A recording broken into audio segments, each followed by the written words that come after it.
სახელითა მამისათა და ძისათა და სულისა წმინდისათა.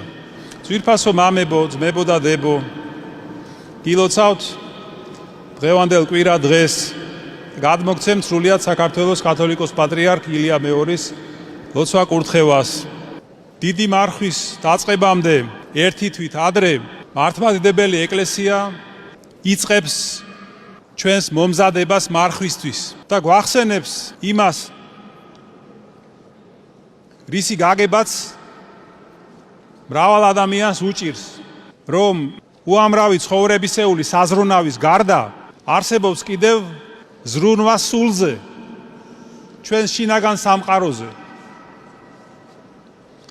და რომ სწორედ ეს საზრუნავი არის პირველხარისხოვანი და უფრო მნიშვნელოვანი. აი დღეს წმინდა სახარება მოგვითხრობს ერთ ძალიან მდიდარ კაცზე, რომელიც იყო გადასახადების ამკრებთა უფროსი, სახელად ზაქე. იმ ეპოქაში ეს პროფესია ზაქესი დაკავშირებული იყო გამომძალველობასთან, მექრთამეობასთან, უსამართლობასთან, უწესობასთან და ამიტომ, რა თქმა უნდა, ეს მეზვერეები ადამიანებს ზულდათ. და ერთხელ, როდესაც უფალი იესო ქრისტე ქალაქში შედის, ზაქემ მოინდომა მისი დანახვა, მაგრამ იმდენად ტანდაბალი იყო, რომ ამას ვერ ახერხებდა. ამიტომ მან გააკეთა ის, რაც იყო გმირობის ტოლფასი. იმდენად უნდოდა ქრისტეს დანახვა, რომ პატარა ბიჭივით ხეზე ავიდა, რომ იქედან დაენახა უფალი. ესე იგი, მთელი ამ ქალაქის თვალწინ ყველა იცნობდა მას, რა თქმა უნდა, და ის არ დაეძებდა, რომ ამისთვის შეიძლება დასცინონ, დაამცირონ, ოღონდაც კი მაცხოვარი ენახა. და აი, გულთამხილველმა უფალმა, რა თქმა უნდა, შეამჩნია მისი ესეთი განწყობა, ამან მიიპყრო ქრისტეს ყურადღება და როდესაც ჩამოუარა ზაქეს მოიხმო თავისთან და შემდეგ სახლშიც კი ესტუმრა მას.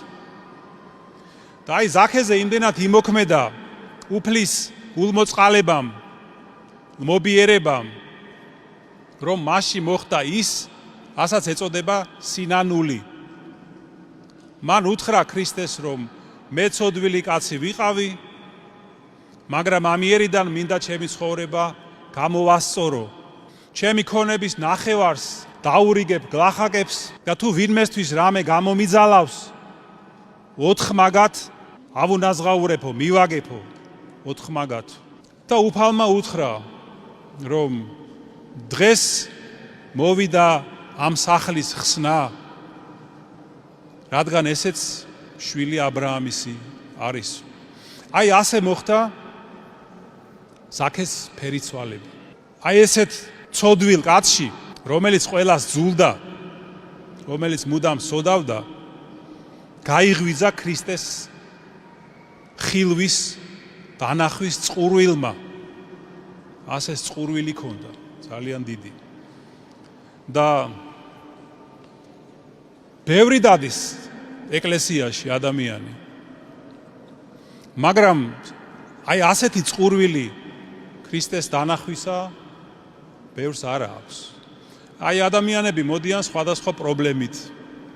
ზოგს შვილი ავად გაუხდა, ზოგს პატიმრობა ემუქრება, ზოგს რაღაც მძიმე აზრები აწუხებს, ან ნაწყენია, ამ წყენით მოცულია, ან შური აწუხებს, ან რაღაც სხვა პრობლემები და უნდათ ამისგან განთავისუფლება და ღმერთს თხოვენ. მაგრამ რა იშვიათია, ძმებო და დებო, რომ ადამიანს ეთქვას, რომ მე მინდა ქრისტეს დანახვა. და სწორედ ამიტომაც ჩვენ არ გვესმის, ჩვენს არ გვეუბნება უფალი იმ სიტყვებს, რაც უთხრა ამ კაცს, რომ ზაქე, სწრაფად ჩამოდი, მე დღეს შენ სახლში უნდა დავრჩე. და რატომ უთხრა ეს? მხოლოდ იმიტომ, რომ ზაქემ მოინდომა მისი დანახვა და მასთან შეხვედრა. და აი ამდენად უფალი ყოველთვის მიდის იმასთან, ვინც უფალს ეძებს, უფალსთან შეხვედრას ეძებს და ვისაც მისი დანახვა სურს. მაგრამ როგორ უნდა დავინახოთ ჩვენ ქრისტე? თუ დავიცავთ მის მცნებებს, შევუდგებით მას და გავხდებით მისი მოწაფეები. აი მაშინ ვიხილავთ ჩვენ უფალს. აი მაშასა და მე რას გვასწავლის დღევანდელი სახარება? თუ რაში მდგომარეობს სულის გადარჩენა, სულის ცხონება?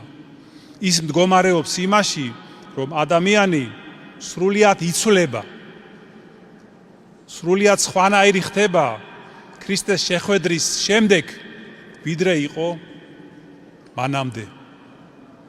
მაგრამ ამისთვის საჭიროა, რომ ზაქეს მსგავსად ჩვენი ცხოვრების მთავარი მისწრაფება იყოს ქრისტეს დანახვა და მასთან დაახლოება. და აი მხოლოდ ესეთი ადამიანი, ვინც მიაღწევს თავისი პიროვნების ფერიცვალებას, იმკვიდრებს ღმერთის სასუფეველს. აი ძვირფასო ძმებო და დებო, სწორედ ეს არის ქრისტიანობა.